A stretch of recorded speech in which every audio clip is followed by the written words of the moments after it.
Some women enter my office with shaky palms and crimson, tear-swollen eyes. Others enter with their lips pursed, choking back tears they won't reveal. Elizabeth Harrow, however, was unique. It was a late fall afternoon when she came. The sunshine outside appeared gloomy and frigid as the wind slipped through the large windows. She had a Hermes purse on her side, a well-tailored navy suit, and plain black heels. She exuded control in every aspect, from her well-groomed hair to the way she sat down, sitting erect and without making any needless movements. However, I've listened to tired souls for years and I could see it. She carried weight on her straight shoulders, not pride. Her hands were not resting on her lap. Rather, they were gripping. Her eyes were a field ripped apart by a storm, but she was too arrogant to acknowledge the damage. This story is for you if you have ever concealed silent wounds behind a calm front. Remember to sign up for Life Whispers, where the most heartfelt tales frequently speak to your innermost self. Do you want some tea? As usual, I asked. No, she replied. Her voice was steady, calm, and low, yet it lacked warmth. I have no idea why I am here. Perhaps because there is nothing else for me to go. I gave a soft nod. You don't require an explanation. Sometimes just knowing that you must speak is sufficient. I'm here to listen too. For the first time, she actually looked at me. It seemed as though she was determining if I was secure enough for her to finally release what she had suppressed for so long. I prevailed, she declared. I apologize.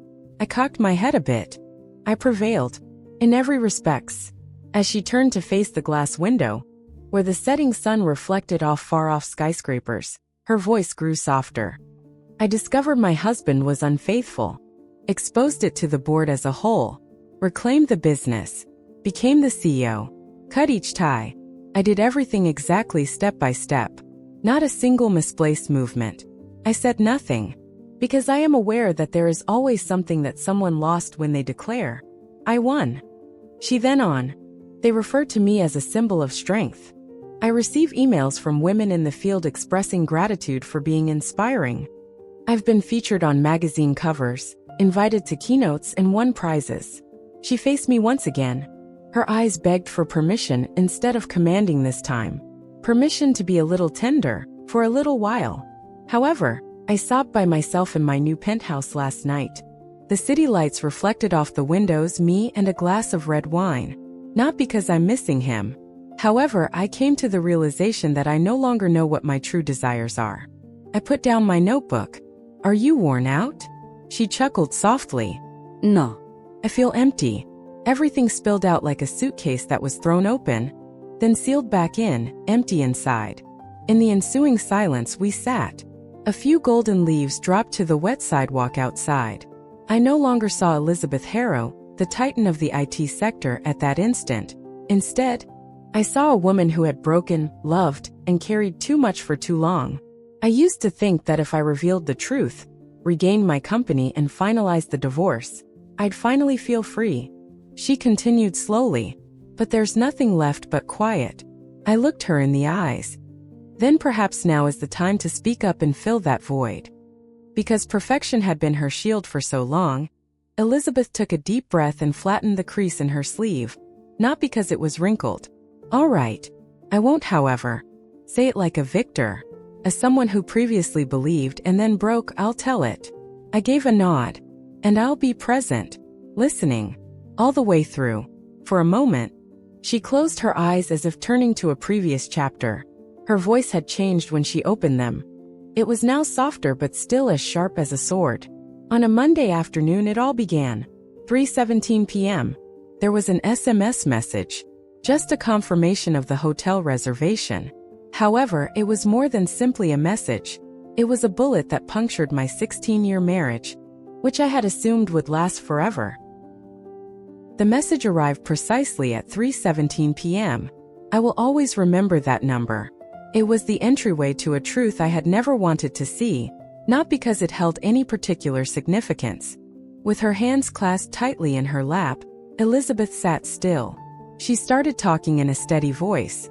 However, I was aware that beneath that serene tone were 1,000 broken fragments that were gradually coming together to form words. I was in the office getting ready for the strategy meeting that takes place every 3 months. I arrived first as usual, going over every line of the report and double-checking every slide because I don't allow mistakes. I have never achieved success by chance. She stopped and pursed her lips. My phone then sprang to life. A notification from the reservation system. At first, I didn't give it much thought because I managed the majority of reservations for executives, partners, and clients. However, I later recognized Olivia Matthews as the sender. I made a note. According to Elizabeth's pronunciation, that name was more than simply a personal assistant. She was a developing malignancy that was initially unnoticeable, but is now unavoidable. It was a brief message. Monte Vista Resort's deluxe view room. A single king bed. A champagne package. Friday is the check-in day. Sunday is the checkout day. She laughed bitterly. Monte Vista is a ridiculously costly resort by the sea near Carmel. We had previously discussed coming there for our honeymoon, but we had to postpone it as Ethan had to take on an urgent project. I've never visited that place. Furthermore, Ethan had made no mention of traveling this week. Did you suspect immediately? Gently I inquired. Elizabeth gave a nod. I don't think coincidences happen. However, I do think instincts are real. Ethan had been behaving strangely. Late at night, he changed the password on his phone and took his laptop into the toilet. I initially assumed he was simply under stress.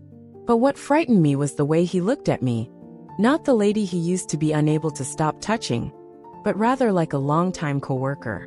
Her voice had become quieter as she lowered her sight. We were in love once. Wharton is where we first met. We used a rented garage to build our startup. The vision came to him. I was disciplined. I transformed his ideas into forecasts, models, and a legitimate business. 3 losses, 16 years, hundreds of restless nights, and thousands of challenging hikes. I believed that we couldn't break what we had. I remained silent. People simply need room to share their stories when the past comes to light in that way. They don't need inquiries. I didn't confront him that day. I entered the boardroom as if nothing had occurred. Ethan was there, his hair combed properly, his tie a touch slack as usual. Olivia, who was typing on her iPad next to him, would periodically smile when he made one of his witty comments. They were in time. Even information that the two of us had never discussed privately was mentioned in the presentation. She gazed off into space. The stare of a lady who had once seen her husband perform in front of her with another woman and still had to maintain a professional grin. Ethan informed me that evening at home that he had an unexpected travel to Chicago for a meeting with the Tercel Group. I poured a glass of Merlot for myself. His favorite. Tercel? I inquired. The old project to improve the system? Without missing a beat, he nodded. Elizabeth gripped harder. I was aware that he was lying. It was his manner of speaking, not what he said. Only those who have lied a lot in the past can do it with ease. Did you ask him outright? I inquired. No. I'm not the type to inquire without proof. I work as a strategist. Before I go to war, I must have the entire map. I smiled a little. So you began looking into it? No, she quietly replied. I began to remember. I was astonished by the words she used. I recalled how he averted his gaze from me. The champagne box from Monte Vista. Ethan once claimed that the floral dress Olivia wore was for a female CEO customer, and it was the identical clothing that was mentioned in a gift receipt. I recalled every detail, each crack. This wasn't a fling, and I knew it. This life existed in parallel. For the first time, Elizabeth's eyes were silent and steely as she stared directly at me, and I made the decision I wouldn't blow up. I would allow them to reveal themselves. I watched Ethan load his golf equipment into the trunk for his Chicago business trip the following morning. I then gave HR a call. The next phase of the truth was revealed by the name I discovered in Olivia Matthews' personnel file. I once believed that I was the only woman who had been deceived, until I discovered that I wasn't the only person being misled. As though the previous chapter had taken a toll on her breath, Elizabeth reclined a little in her chair. She quickly straightened up again, though, as if she were too accustomed to keeping herself together on stage while secretly collapsing on the inside. She added, "It was a Wednesday. I arrived at work earlier than normal and requested that our HR director, Rachel, Retrieve Olivia Matthews' employee file. You suspected something already? I inquired. With her gaze firmly focused on the window, Elizabeth answered, Not a suspicion. I was positive. Simply put, I was unaware of the other man's name in this tale. From her handbag, she took out a faded picture that appeared to have been printed a long time ago. I didn't get it from her. She simply gazed at it. Liam Foster, our company's head of data analytics, was named as Olivia's emergency contact. Additionally, he is her fiancé. Data teams were praised as the company's brains at a few tech summits, and I remembered that name. Liam Foster was a familiar name. He has a ridiculously tidy workstation. A tiny picture frame of Liam and Olivia grinning while hiking in Yosemite is located directly next to his two monitors. Putting hands together, they lean their heads together. I've passed that image hundreds of times, but I've never noticed the reality. Elizabeth clenched her fists. I didn't feel angry at first when I saw his name in her file. It hurt, because I understood that Olivia had not simply deceived me. The love she so boldly showed the rest of the world had been betrayed. Her face darkened as she paused. So, I went in search of Liam. Did you worry that he would react negatively? I inquired. I was. However, I had no other option. I had to know the truth. And I was aware of. Liam was also deserving. That afternoon, I visited the analytics floor, which is not a location I often go to. It was quiet and chilly, with just the clacking of keyboards and the brightness of enormous screens for illumination. With his glasses sliding down his nose, Liam was bent over his code and totally focused. Liam, I made a call. He was shocked to see me, the co-founder, standing at his desk as he looked up. Ms. Harrow, can I be of any assistance to you? He inquired, courteous yet a little wary. I declared, I'm not here for work. I'm here because of Olivia. Liam's forehead wrinkled. The courteous grin disappeared. I noticed a change in his expression, as if a switch had been flipped in his brain. How about her?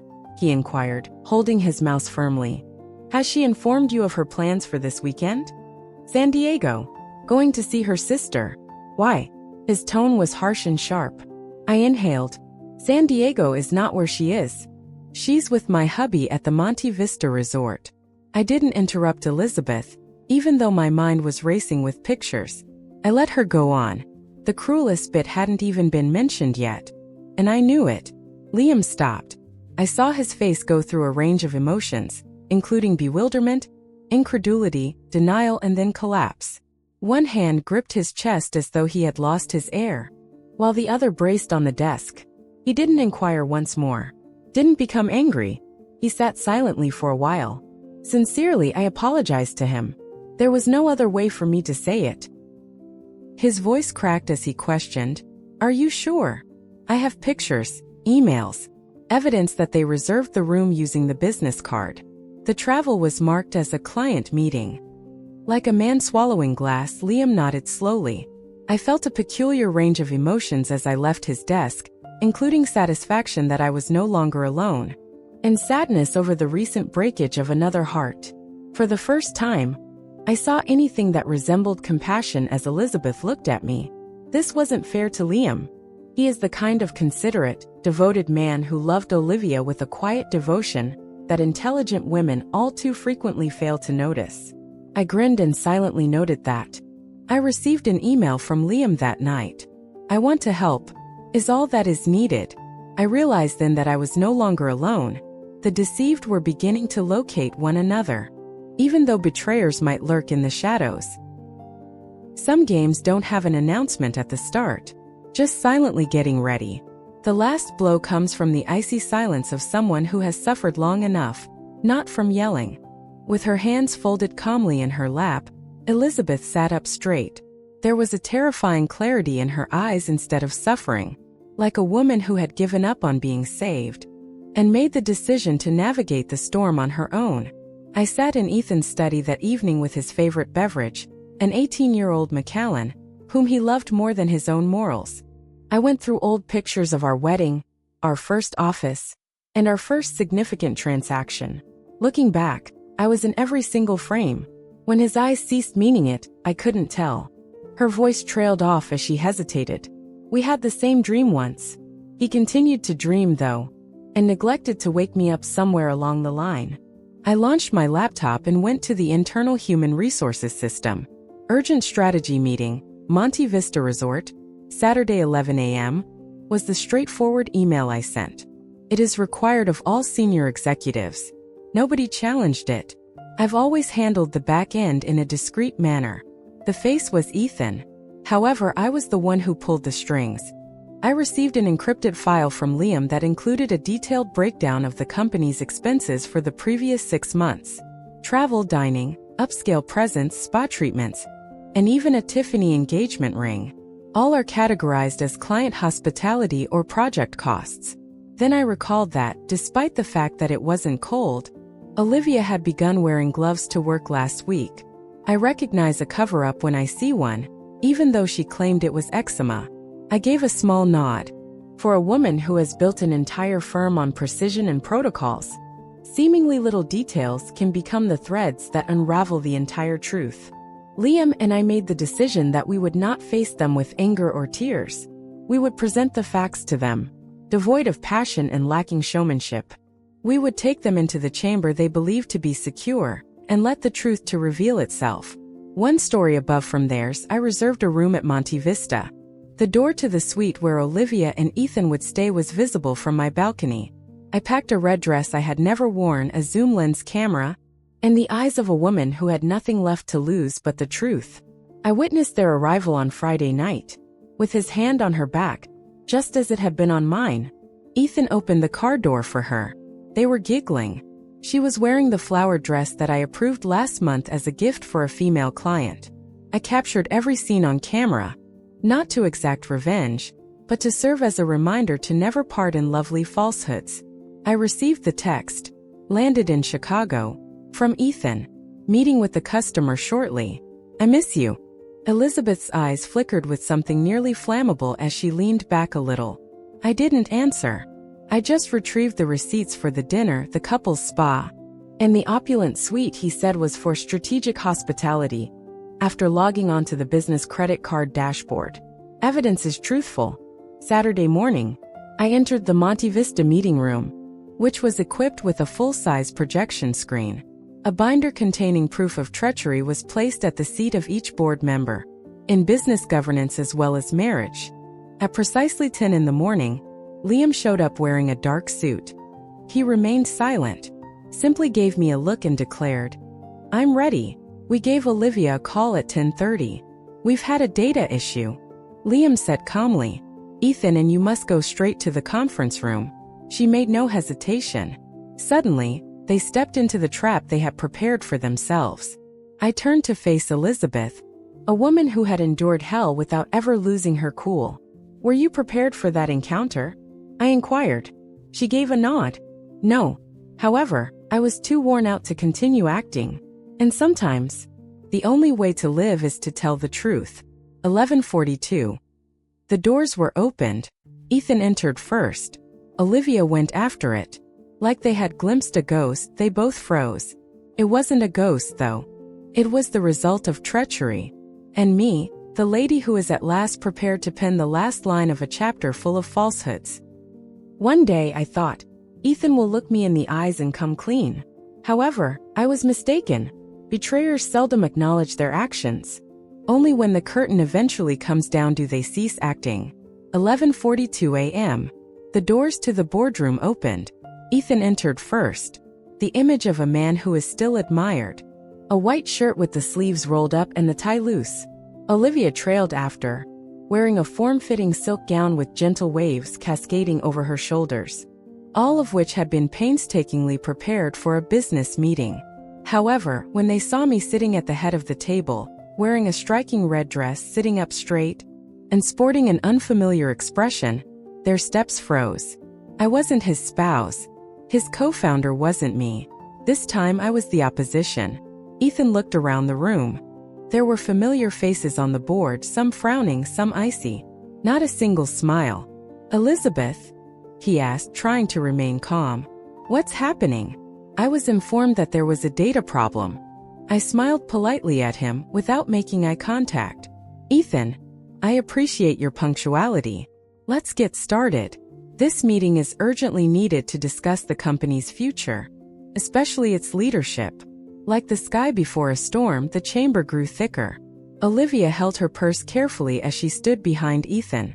Her eyes kept going to Liam, who sat calmly to my left, her eyes as sharp as a sword, despite her best efforts to hide her nervousness with a professional grin. Ethan stepped forward. Elizabeth, what's going on? We can talk about it in private if there is a problem. In private? I interrupted. I think the reason we're here is precisely for private matters. I hit the remote control. Behind me, the screen came to life. A picture of Ethan and Olivia entering Monte Vista Resort hand in hand is the first slide. The boardroom echoed with a whisper.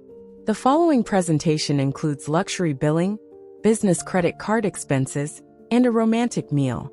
A Tiffany & Company receipt with the barely readable words custom engagement ring on it came next. Olivia's face turned white. Ethan's lips tightened as he retreated half a step. What is this? His voice rose as he barked. I ansvared. I'm just presenting facts. Provenance. Not feeling. Ethan always believed that I was only in the background and that he was the main player. However, he forgot. The play was directed by me. I looked at the board. There are detailed reports in front of you, including fabricated client trips, unapproved expenses, and a secret scheme to discredit me by dilution of shares. The audit team confirmed all of this. We've reviewed the material over the past 48 hours, said Mr. Lattimore, one of the board members. Do you have an answer, Ethan? Ethan let out a deep breath. Elizabeth is bringing up personal issues at work. Although I acknowledge that certain reporting errors occurred, this is a witch hunt. A witch? I arched an eyebrow. Or am I the only one who still thinks integrity is important? Olivia's voice trembled when she finally spoke. I was unaware that Ethan had utilized the business card. I believed the expenses had been authorized. Liam, who had been quiet until now, got up. He reached inside his briefcase and took out a USB. Our cybersecurity system was created by me. A draft divorce agreement, a plan to diminish Elizabeth's shares, and a leadership overlap approach that Olivia was given are among the documents taken from Ethan's confidential folder. Olivia stopped. I never. Stop lying. Liam's eyes were heartbroken but steadfast, and his voice was forceful. What did you have planned? Wed him and make everything disappear? Like an idiot abandon me at the altar? Olivia burst into tears. Nobody made a move. Their cries weren't necessary for me. All I needed was the truth. Furthermore, the truth always prevails. Even if it is delayed. The meeting went on for an additional hour. Despite his best efforts to remain calm, Ethan started to lose his temper. He yelled when the board decided to remove Ethan as CEO, take back his executive shares, and designate me as the acting head. This cannot be done to me. I created this business. I am its spirit. No, Ethan, I answered coolly, maintaining eye contact the entire time. The face was you. However, I was the cornerstone. He was led out by security. Olivia trailed behind, pallid and trembling, a ghost with nowhere to hide instead of the alluring mistress. I didn't feel victorious as the doors closed behind them. I experienced lightness, like finally removing a pair of shoes that you've worn for 16 long years, yet never fit. I had reclaimed the business. However, my heart, I was still unsure on where to put it. Every woman has to sit in the boardroom of her life at some point and make a choice that no one else can make for her. Please subscribe to Life Whispers, where every feeling is respected and every wound can be healed, or leave a comment if you've ever experienced such a moment. I was referred to as the winner. However, none were aware of it. A woman was sitting by herself in a room with no one calling her name anymore, hidden behind all the glittering lights. Elizabeth stopped and took a deep breath. She nearly checked to see if her hands were still shaking when she glanced down at them. Then, speaking in a gentler, more steady tone rather than with the savagery of a strategist, she went on, as though she were entering the deepest recesses of her own soul for the first time. They departed, Olivia and Ethan. Like a period at the end of the world, the boardroom door closed behind them. I was appointed CEO in the interim. Everyone gave a clap. Some got up to give me hugs. "You're extraordinary, Miranda," someone said. Her eyes flashed between grief and irony as she halted. Amazing. What I sacrificed to earn that title was unknown to them. They had no idea how many evenings I spent sitting by myself in the dark, sipping wine, and lamenting the children I was never able to hold. There was no victory in that boardroom. Everything that attempted to ruin me was not causing victory to crumble. That evening, I returned to the penthouse. By themselves. Ethan's keys did not make a sound at the door. "Don't put your arm around me." No warmth that was familiar in the morning. Me alone with the air conditioner's hum feigning comfort. She poured a glass of red wine for herself. Identical vintage. The same glass. However, the individual across from her had vanished. The city lights below were like sequins on silk when she stepped onto the balcony. In one of her dreams, she pictured herself standing here regal. However, it felt chilly when she eventually did. She continued to look out as she remarked, "No one ever tells women this. That what hurts the most when you finally have it all is what you lost along the way." I had authority, a voice, prestige. However, I no longer get texts at 9 p.m. asking, "Did you eat?" She settled into a plush chair. One hand was placed against her chest, as if she were attempting to relieve an unnamed, silent anguish. Ethan is not missed by me. I long for the sensation of love. I miss the part of me that used to think that two individuals would never drift apart as long as they had the same dream. However, some people's dreams change. Without ever informing you, I remain silent. There are times in therapy when sitting next to a soul, as it uncovers its most profound truths, is more powerful than any response. Elizabeth gave me a look. She did not cry, but her eyes were glassy. I no longer cry. I've shed enough tears. Right now, I simply don't feel anything. As if I've turned into a shell. I leave for work, sign contracts, grin for the cameras. When I'm meant to, I nod. However, I remove the mask when I arrive home. I also don't know who I am in real life. I used to believe that a successful woman was in charge of everything. However, some evening, that 25-year-old girl who would sacrifice everything for the sake of believing in a single man is someone I hope I could be again. I've made it through pain before. However, now, I'm making it through empty. It doesn't yell. It doesn't bleed. Simply lingers. Cold and quiet. And lengthy. I turned to Elizabeth. She was a living example of how some suffering manifests as silence rather than tears. It blends in with the edges of spaces, the cadence of your breathing, and the well-timed smile that nobody questions. She muttered. I lay in a bed that was much too big that night, and I reached over to the empty space next to me. I once referred to this as a win. For the first time in my life, however, I started to wonder, what exactly did I win? Tears can help heal some wounds. However, some fissures subtly appeared even the most serene days. We had our first therapy session after everything had fallen apart. And those were the first words Elizabeth spoke when she entered my office. She had her hair pulled back, her coat the color of sand, a delicate silk scarf around her neck, and makeup that was just thick enough to cover up the black circles from too many restless nights. She still appeared to be the strong CEO, an accomplished woman from the outside. However, it seemed as though something inside of her broke inaudibly the instant she sat across from me. She tried to control her voice as she said, I don't even know why I came here. I believed I was all right. I still go to work, manage the business, go to award ceremonies and attend galas. I greet the appropriate folks with a grin and a handshake. However, I return home each night, look at the ceiling, and ask myself, is this it?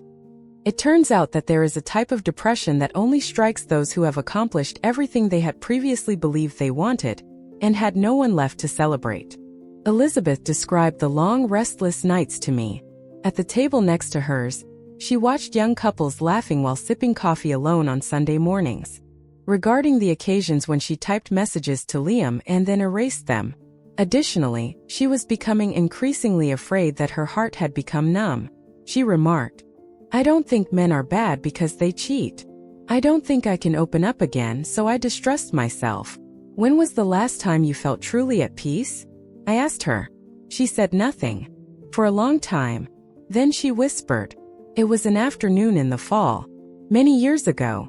In the backyard of our former house, Ethan gave me a back hug. We simply watched a leaf fall while we stood there. We didn't talk. We didn't have to. I can't remember the precise day our business achieved its first significant victory. However, I do recall that instance of being detained without having to defend myself. We discussed the void that cannot be filled by power. The agony of being a woman who gave her all to someone, and then, when she needed them most, being confronted with impenetrable stillness. We talked about the 3 kids who were never given the opportunity to cry, but who continued to exist in the mother's fantasies, despite the fact that she had already chosen names and furnished nurseries. Elizabeth, I continued softly, you've made it through something that most people never get over. But success isn't what you need right now. It is recuperating. How can I recover? With hazy eyes, she asked. I answered, by forgiving yourself. Pardon yourself for picking the incorrect individual, for waiting too long, for always thinking you weren't sufficient. You don't require a new person. You need a new version of yourself, one that isn't characterized by betrayal, suffering, or love from the past. For a long time, we sat in silence. Unspoken memories that had never been given a voice filled the air between us. Are you still in love with him? I asked quietly. She gave a head shake. I no longer love Ethan. However, I'm still learning how to let go of my love for the past, which I once thought was lovely. I performed an instrumental tune that evening for the first time in months. To start listening to myself again, not to forget someone. You don't have to run all the time every day. All you have to do is stop, take a seat, and listen to your own breathing. At that point, new life starts.